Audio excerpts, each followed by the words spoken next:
2, 3, come on!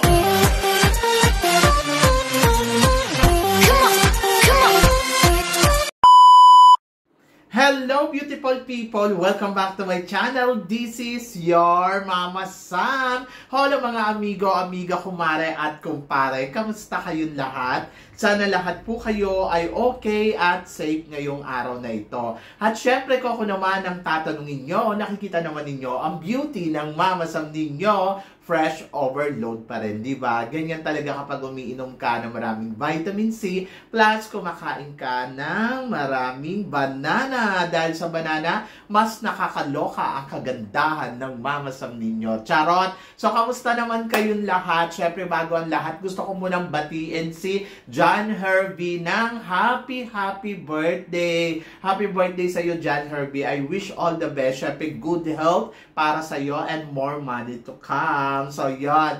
So, thank you so much sa support na binibigay mo. Syempre, sa akin, maraming salamat din sa pagmamahal. Talagang ramdam ko. John Herbie, mabuhay ka. Happy birthday! And then, of course, gusto ko rin magpasalamat sa walang sawang tumatangkilik dito sa Mama Sam Vlog. Araw-araw, lagi-lagi, maraming salamat po sa mga bago nating subscribers. Thank you so much sa pagmamahal at suporta. And hindi lang yan, sa mga makasolid na makamamasam talaga na nag-aabang dito, walang sawa, tumututok at nagbibigay ng inyong opinion at komento dyan sa baba. Maraming salamat. Kaya naman ngayong araw na to, syempre, may pa-shoutout ako sa inyo ng bonggang-bongga. So, shoutout kay Ronald Davis, Victor Michael Tanada, Rosario Balendres, Yaya Muhammad, Jet 5264, nandiyan din si Bobby Rodriguez, Cesar Anyun Nuevo, Ronald Cuevas, maraming salamat. And then, of course, kay Rosong 2016, Mad Vlogs, Barbet Elizalde, kamusta ka naman?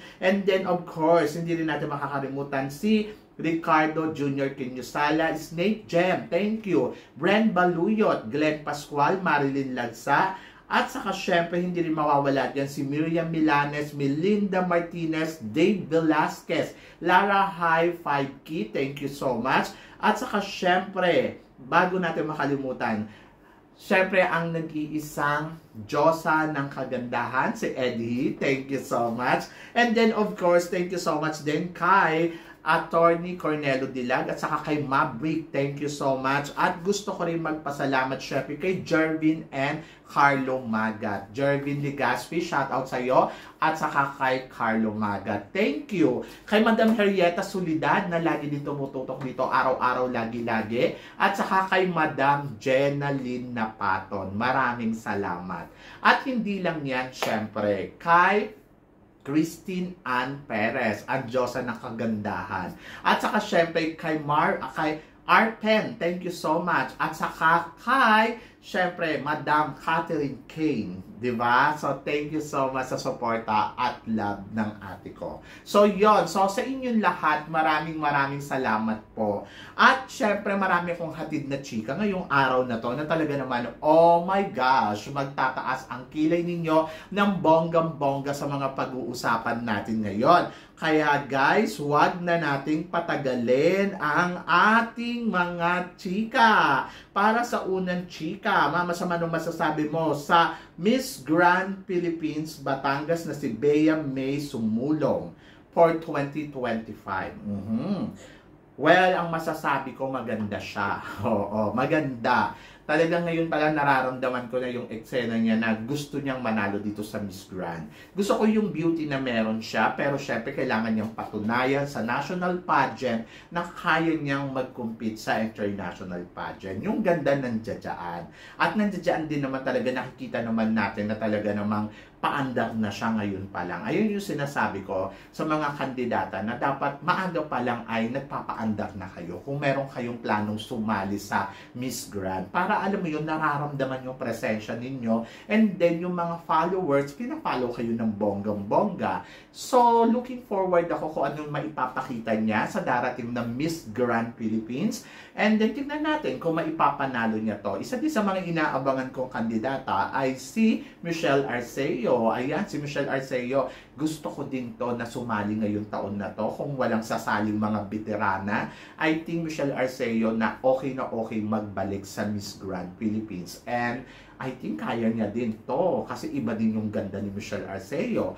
At gusto ko din syempre si Gabby Basiano. Si Gabby Basiano, isa din to sa mga pinupush natin lahat na sumali dito sa Miss Grand Philippines. And I hope na makita din natin siya na pumunta dito sa Miss Grand Philippines for 2025. Ngayon medyo mahirap kasi sundan si CJ Opiasa kasi 'di ba nakita naman natin si CJ na talaga naman Diyos ko paandar talaga ang mga eksena at ayun, talagang naglo-looking forward tayo na next CJ Opiasa. So medyo mahirap pantayan at sabayan pero naniniwala naman ako may makukuha at makikita ang Miss Grand Philippines. So, do you agree? So, dapat lang, di ba? Kasi alam naman natin na mataas ang expectation ngayon ni Mr. Nawat sa ating mga kandidata na lalahok ngayon dito sa Miss Grand Philippines for 2025. Yon. And then, para naman sa sumunod natin, chika, Mama Sam, Miss Earth title holder for 2024 at saka syempre si Antonio Porcil nagsama sa iisang event dito sa Pilipinas. Anong chika mo dito? Di bongga. At least nakilala ni Miss Earth, di ba? Ang first runner-up sa Miss Universe noong 2023. Maganda kasi nakikita mo na may mga ganitong event na nag-a-associate sila. And then parehas silang beauty queen, parehas matalino, parehas bongga, kaya winner yan sa akin. So, congratulations, di ba? Kasi napuntahan ni Antonia yung pageant sa Pilipinas. Alam mo yon, sobrang nakaka-proud talaga ang isang Antonia Porcil at hindi talaga biro ang isang Antonia Porcil na imbitahan mo. Kahit ako may maganda akong experience sa kanya na hindi ko makakalimutan. Sa lahat ng beauty queen na talagang kilala ko, si Antonia ang isang masasabi kong the best. Oo. Kasi minsan talaga, yung hiniling ko na gusto ko siya ma-interview, tinawagan niya pa ako para ma-interview ko siya. So, yun. So, natutuwa ako at talagang iba yan. Iba ang pakikipagsalamuha, pakikipagkapwa-tao ng isang Antonio Porcil. Very humble, very down to earth. Kaya hindi ako nagtaka kung bakit yan naging Miss Supranational. Hindi ako nagtaka kung bakit naging first runner-up siya sa Miss Universe. Sa totoo lang. And then, para naman sa sumunod natin, chika, malakas daw ang laban ni Ana Valencia Lacrini sa Miss Supranational ngayong taon na to. Tingin mo, Mama Sam, makuha kaya niya ang corona? Well, subok na rin ang kakayahan neto ni Ana Valencia Lacrini pagdating sa international pageant, di ba? So, nasubukan natin yan nang ilaban natin siya ng Miss Globe. At ayun nga, sa Miss Globe, nakuha niyang titulo ay second runner-up. So, ibig sabihin, may kakayahan talaga siya pagdating sa international pageant. At hindi ako magtataka kung makarating siya sa top 5 sa dulo ng competition o mag-title dito sa Miss Supranational. So, ang tanong lang dyan, halimbawa, nag-title siya. So, kakulangan ba to o kabawasan ba to sa Pilipinas? To be honest, yes. Oo. Kung halimbawa magta-title diyan si Ana Valencia sa Supranational, ay nako, panghihinayang. Nandoon kasi nasa kamay na natin 'yan eh. Hawak na natin 'yan eh. Lumaban na 'yan sa atin eh. Pero hindi siya pinush o hindi siya binigyan ng chance na mag-compete sa Supranational. At kung sakaling magta-title sa dyan, lost natin yon, di ba? Kasi parang nilaban niya na ang Pilipinas sa international pageant. Tapos, ang Germany biglang mananalo dito sa under by Ana Valencia Lacrini. Oh my God! So, sana sa Philippines na lang, di ba? So, yan. Anyway, so good luck. And then, syempre, wish all the best para kay Ana Valencia dito sa laban niya sa Miss Supranational 2025. For sure, paghahandaan niya ng bonggang-bongga. Kasi, alam naman natin kung paano yan maghanda. At good luck sa kanya kung ano ang mararating niya dito sa Miss Supranational ngayong taon na to. So, yon. So, next, chika, Mama Sam, ano naman ang masasabi mo? Avina ang bagong national director ng Miss Cosmo USA. So, anong chika mo dito, Mama Sam? Dethrone ka kay Mr. Nawat. Charot. Hindi ko alam. Kasi alam naman natin na ayaw ni Mr. Nawat ng mga ganyan-ganyan. Pero hindi lang si Vina na Miss Grand ang may hawak ng isang national director. Kahit din si, basta may isa pang country na galing din sa Miss Grand. Siya din ang national director ng bansa nila na lalaban sa Miss Cosmo. Di ba kung iisipin mo, nakakaloka, kamusta naman? Ay nako, hindi ko alam, parang walang reaction si Mr. Nawat sa kanila. Pero kasi, kung magre-react si Mr. Nawat, parang sana binigyan niya na rin ng trabaho tong mga to. Dahil ang nakikita ko, naghahanap buhay lang naman sila bilang maging national director. Gusto din nila kumita ng pera. Bilang mga Miss Grand Queen, nagawa naman na nila yung mga dapat nilang gawin. Ay ngayon, kung may mga opportunity ganito, ay hindi dapat yan pinipigilan. Dapat hinahayaan at binibigyan ng opportunity na, alam mo yun, magkaroon ng business, kumita ng pera. Dahil, syempre, it's all about business. And then, maganda yan sa kanila kasi may mata na sila kung paano sila pipili ng beauty queen nila, di ba? Kasi, alam na nila kung paano ilalaban yung bansa na hinahawakan nila kasi may experience na sila sa isang international pageant at naging title na rin sila. So, alam nila kung paano patatakbuhin ang business na to. At yun yung maganda dahil for sure, natutunan nila yun kay Mr. Nawat. So, ngayon wala tayong naririnig sa side ni Mr. Nawat tungkol sa mga to and tingnan natin, di ba? Kung ano ang magiging action niya. Kung tatanggalan niya ba ng corona ang mga to dahil lumabag sa posisyon or mananatili. Charot. So, yon. So, tingnan natin. Speaking of Miss Grand, Mama Sam, tingin mo, Miss Grand Thailand, magiging malakas kaya ang laban ngayon dito sa Miss Grand International? Challenge. Ayun. So, lagi kong sinasabi na challenge yan sa mga candidates na gusto makuha ang corona. So, gawin ang lahat. Gawin yung makakaya nila para masungkit nila yung corona na inaasam nila.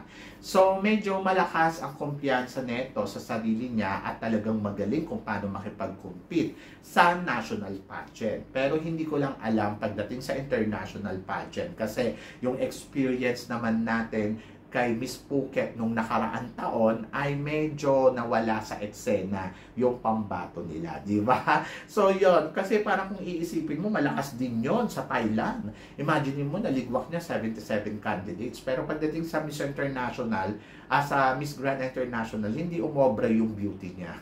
So, ngayon, parang ganun din yung iniisip ko. Pero kasi, kung ikukumpara ko yung pagiging reyna at pagiging kumpiyansa, I think mas malakas yung kumpiyansa ng pambato nila. Kaya possible na makarating sa top 10 kung nung nakaraan ay hindi nakarating. So ngayon parang feeling ko kaya niyang tumungtong. And let's see, di ba? Kung anong may papakita ng pambato ngayon ng Thailand at kung sino nga ba ang itatapat ng Pilipinas sa kanya. So, yun yung abangan natin. At para naman sa sumunod na chika, sabing ganon, kung ikaw ang tatanungin, mas gusto mo pa bang humawak si Papa Nawat at mag-handle ng Miss Universe organization? Kung para kay Kun An, I think yes. Mas gusto ko si Mr. Nawat. At dahil si Mr. Nawat, in fairness naman sa kanya, masaya siyang national director or masaya siyang presidente ng isang beauty pageant. Napaka-humble, napaka-down to earth. Yes, medyo ma-intriga at prangka, pero nandoon ako sa part na much better siya more than kay Kun An. Si Kun An kasi nakakairita. Charot.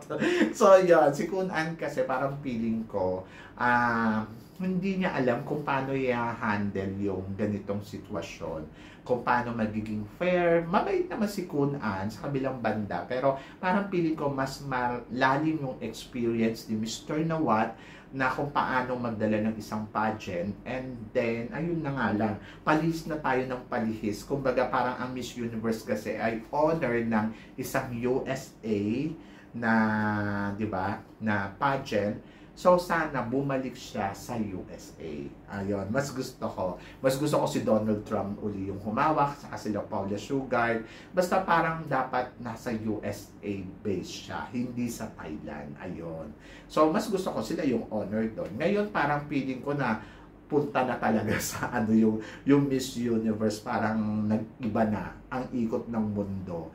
Pero syempre nandoon tayo sa part na dapat matuto din tayo umaccept ng pagbabago dahil ito talaga ang reality.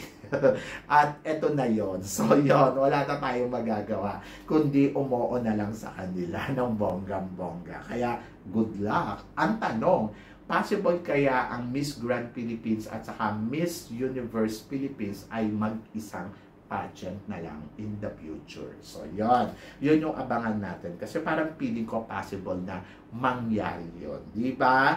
At tignan natin at alamin natin kung ganun nga ba ang mangyayari. And then, para naman sa sumunod na chika, dating naging pambato sa Miss Universe from Nigeria na si Agbani ay naging Miss World. So, ang tanong kay Oppo, ganito din kaya ang mangyari?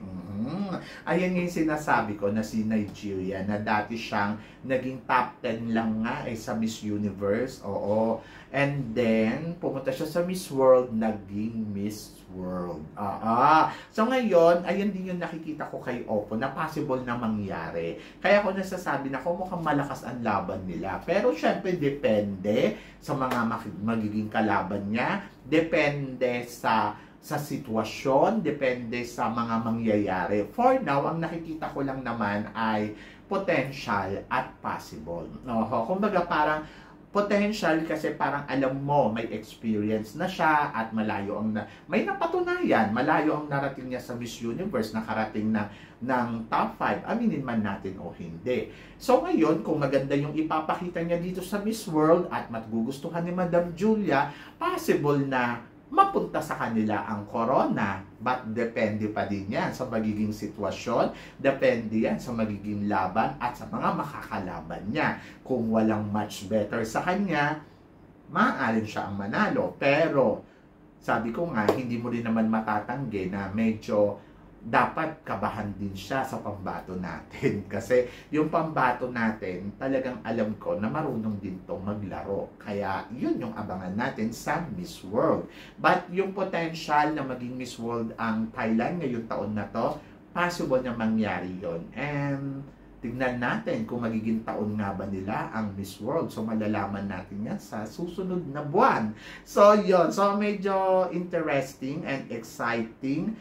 But tingnan natin kung ano ang magiging resulta sa mga magiging laban ng mga kandidata dito na lalahok sa Miss World 2025. And then Krishnan Gravides, si Krishna naman, parang feeling ko naman handang-handa naman siya. At nararamdaman ko na nalalaban naman ang ating pambato. So, I hope na ready din siya sa bawat aspeto. Diba? So, yun. So, kayo guys, ano guys ang masasabi ninyo dito sa mga pinag-uusapan natin ngayon? So, i-comment below mo yan para at least malaman ko naman kung ano naman ang chika mo dito sa mga tinatalakay natin. So, syempre maraming salamat sa inyong lahat sa suporta at pagmamahal na binibigay ninyo syempre dito sa channel ko. At sa mga hindi pa po nakaka-subscribe, please don't forget to click like and subscribe my channel at i-click nyo na rin po ang notification bell para more updated kayo. Syempre, sa aking mga chika, sabi ng ganon, always keep smiling and laban lang. So guys, hanggang dito na lang. Hanggang sa muli nating chikahan. See you tomorrow. Thank you guys.